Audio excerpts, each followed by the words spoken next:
Welcome everyone to the 2025 Chino Grinder race recap video. This is my very first time doing a YouTube video with commentary, so please bear with me. It could be pretty painful, we'll find out. Definitely want to get your feedback on what you think of this format, whether you like this, whether you have any suggestions for improvements. All kinds of feedback welcome. Please leave some feedback in the comments. I want to take a moment before we get started here to recognize one of my sponsors, Speedworks Foundation, who have so graciously provided me with support this season 2025. In fact, they provided the GoPro that I used to record this race footage. So let me just say that a little bit of support really goes a long way for athletes like me. Speedworks is focused on supporting athletes from traditionally underrepresented sports like cycling and rowing, and their support has really been instrumental for me this year in achieving all of my goals and staying on top of my race nutrition. So please, if you like what you see, consider donating to Speedworks. I'm going to drop a link in the video description, and with that, let's get underway. So here we're just in the neutral rollout. A little bit about the race. Chino Grinder is Arizona's longest running gravel race. I'm not sure exactly when they got started, but it was at least before 2017. And here in the 2025 edition, the course has been shortened ever so slightly from around 120 miles to about 108. We have the addition of a different out and back on the fire roads up near Flagstaff, but the course is substantially the same. It's just one great big long out and back, as you can see from the map in the upper left corner. And one of the really defining features of this race is the long HC road climb that comes right in the middle of the race. So as it turns out, it didn't actually end up being very decisive, but we'll get to that when we get to that.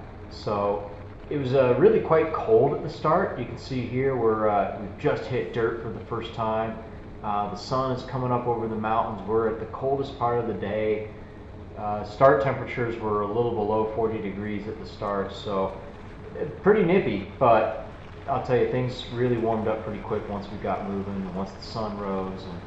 And at this point in the race, I was honestly really just enjoying these views over the mountains. I mean, look at that sunrise. Could you ask for anything more? The initial portion of this race was pretty low gradient climbing, really just a lot of like 1 to 2%. And the roads have recently been regraded. So you can see here I've actually pushed up and over the high point. I really made a point out of making sure that I was going to attack and be the first one up over the first high point, so I could take the descent at my speed, with a clean line and with clean vision. I mean, one thing that doesn't often get talked about in gravel races here is just how poor the visibility can be. Particularly if it's dry and dusty like it was on this day. You get a lot of dust thrown up in the air, and then with the sunrise it can be very difficult to see. So here I really wanted to make sure that I was the first one into the downhill, and I could really just focus on being tucked in and aerodynamic and taking whatever lines I wanted to through the corners. So this portion is relatively straight and non-technical. I know that people are in my draft. I know that they're getting a little bit of a benefit from it, but the truth of the matter is I feel a lot better to just be safe and to be in the front in situations like that, especially when there's still a lot of people around. And this descent, it's not just a straight descent. There's a few kickers like this, and I really like to make a point out of pushing hard up and over each one of these and really trying to maintain that speed so that once I get up and over the top, boom, just right back into an aero position and picking up as much steam as possible. Really, I had a coach and a mentor who used to drill into me that speed is king, and it's all about maintaining a constant high speed. You can see here Justin Rila. This is a pro triathlete, and he ended up second on the day, not to spoil things for people, but you'll see him again a lot as we move through this race. Justin was super duper strong all day long, and I was really worried that I wasn't going to be able to deal with him. You can see he's got me on a good gap here, And I'm not freaking out too much, but I'm pushing a little bit. I want to make sure that I keep them close. There's just no reason to let a gap open here. It's just a straight, non-technical descent. So I'm going to reel them in nice and easy, just in the saddle, focused on smooth pedal strokes and power. And before we know it, we're right back on the wheel. Now, at this point, we're headed towards some more technical switchbacks on the descent. So I really want to make sure that I stay up at the front for this so that I can really take those on my own terms. So here we go, we're getting into the more technical portion of the first descent. And again, I've really made sure that I stayed like second or third wheel, and that I've got my map screen up so I can see when the turns are approaching. And I think that that's really important, being able to use the different screens and the data that's available to you to plan and make tactical maneuvers. So here I've pushed to be at the front, and we're making our way through the first of two switchbacks. This one is actually relatively mellow. It's more of a double switchback, as you can see. This is the second aid station on course, and the second to last one on the way back. But as we come around the corner here, there's going to be like a straight fast descent, and then a tighter, more technical switchback at the bottom. So here I'm keeping on the steam. I don't want anyone to roll over the top of me here. I really want to keep front wheel the whole way through here until we get to the bottom, and then we'll regroup. So, at this point, it's less about the power and more just about positioning and staying focused on being smooth, being relaxed, and being aerodynamic. So here we go, rolling towards the second switchback. You can see the road has recently been regraded, and it's actually in pretty good condition. So apart from some washboards, it's not bad. But here I really try to take this corner at maximum speed. I aim for the inside of the apex of the corner and try to maintain as straight a line as possible. And then really up onto the pedals, out of the saddle, focused on getting back up to speed as quickly as I can through there. Now, at this point, we're nearly to the bottom. I know there's going to be a regrouping. I know that a lot of people are behind me, but they're not getting much of a benefit from me drafting me at this point, right? There's a lot of gaps opening up behind us. So here we go, fast forward to the top of the road climb. I'll spare you all the tedious details. Like, frankly, it was pretty neutral most of the way up, but Justin, he was just so strong on this whole climb. And honestly, if he had dropped his base layer into his chain and gotten it tangled up and had to spend a minute, 2 minutes fishing it out, oh, he could have done some real damage to us all here. As it was, he pulled back that gap all on his own, went straight to the front, and you can see here he's out of the saddle, putting us all under pressure. And I'm going to be honest, this was one of the moments during the race where I felt like I was under the most pressure. I know we're near the high point, so I can just really focus on holding that wheel, dig deep, get out of the saddle, do whatever it takes. Don't let him get away from me, because I know I'm going to get some recovery soon. And really, in moments like that, you got to just kind of keep the faith and just think, if I can make it another 10 seconds, if I can make it another 15 seconds, then things are going to get better. I'm going to be able to recover. And sure enough, as we begin to roll over the top, it's going to flatten out, and I'm going to start getting a much greater draft benefit from being able to sit on Justin's wheel. But he was, he really had a lot of gas left in the tank at this point. So very impressive stuff. Now, at this point, we're gonna begin descending on the new out and back portion that goes down into the turnaround point at 54 miles. And this is around the time I started realizing that I was having some mechanical problems. So you can see here, Justin is, maybe not quite as confident as I am going through these corners. I really put in a lot of work this year to improve my gravel descending. I've put in a lot of work on descents like Mount Hopkins, and I've been doing a lot of mountain bike racing too, and I really feel like it's paying off. You can see, especially through this corner, Justin kind of runs a little bit wide while I make sure I stay very far inside so I can ride the banked surface of the road where it drains off to the right, and I can carry so much more speed through there and with a lot more confidence. Now, all that's great, but confidence is about to run out once I realize that I'm having some brake problems. And so, I'm on hydraulic brakes, as pretty much everyone is here in the 21st century. I store my bikes on a rack standing vertically, and in order to get them all fit, I got to store some of them basically upside down with the handlebars pointed towards the ground.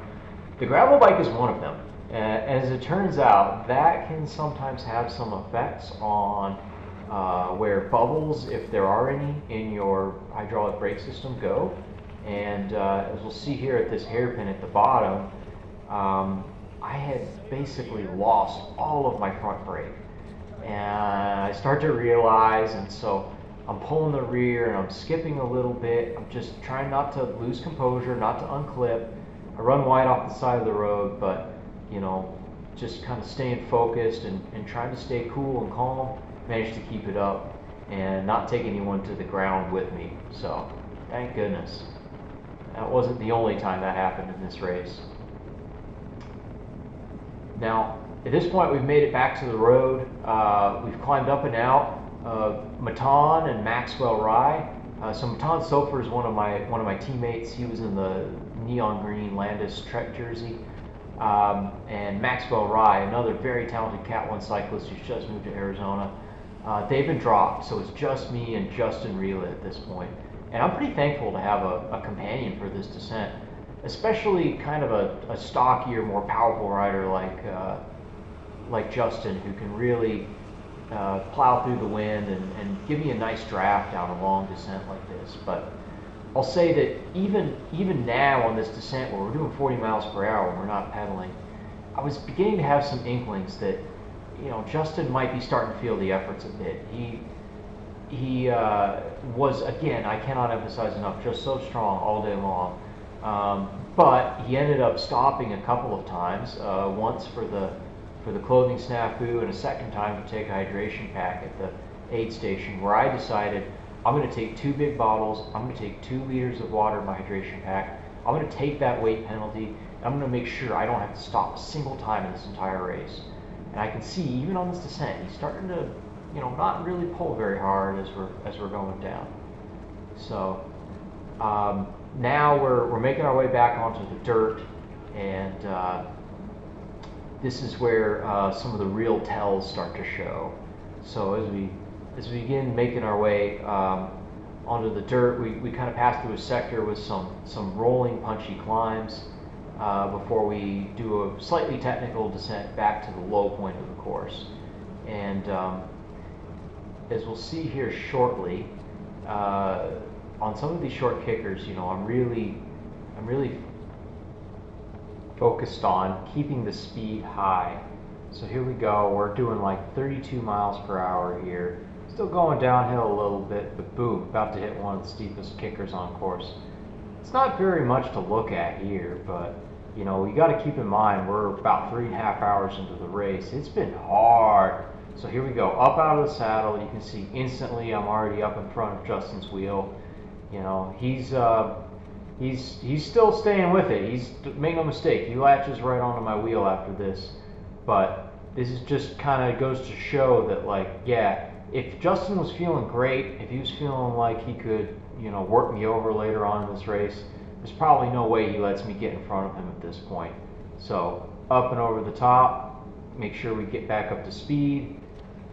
Unfortunately, I didn't have the GoPro running during the descent down to Perkinsville, but here we go. This is the final climb out from Perkinsville up to the last high point before the final 10 miles, which are basically all downhill. At this point, I've managed to drop Justin. I'm driving the dagger in.